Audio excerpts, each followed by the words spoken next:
I'm Melissa Sardelli, and here's a look at the stories trending on WPRI.com today, Wednesday, May 30th, 2012. We're working several new details on a multiple shooting late last night.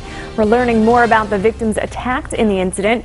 It happened on John Street near the Attleboro line. 3 18-year-old boys and a 37-year-old woman told police they were outside the home when several men they didn't know came up to them and started shooting. The suspects ran off. While none of the injuries were life-threatening, the woman and 2 boys were rushed to the hospital. The third boy refused treatment. At last check, police didn't have any suspects. And we're working developing news on a death penalty dispute pitting Rhode Island's governor against the federal government. This afternoon, suspected killer Jason Plude made his first appearance in federal court and pleaded not guilty to murder charges. Plude was handed over to the feds despite Governor Chafee's ongoing efforts to have him tried under state law, which would spare him from the possibility of facing capital punishment. We caught up with the victim's family outside the courtroom. It was, I don't think there were words. I really don't. It was amazing. We waited a long time for this day. We really have. And your hope is what? I hope that there'll be some justice for David.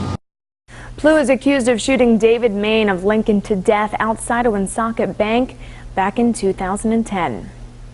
More developing news, this time concerning Rhode Island's risky business deal with Curt Schilling's 38 Studios. We've learned that a second firm has begun conducting a forensic audit of 38 Studios, the video game company that laid off its entire staff last week, less than 2 years after accepting a $75 million loan guarantee to move to Rhode Island.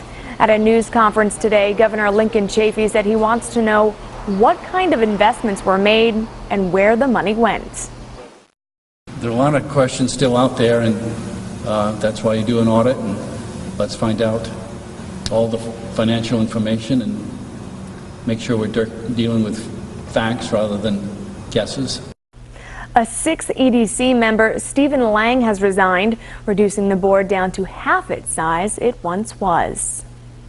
And for all of your up-to-the-minute online news and weather, stay with WPRI.com. Thanks for watching.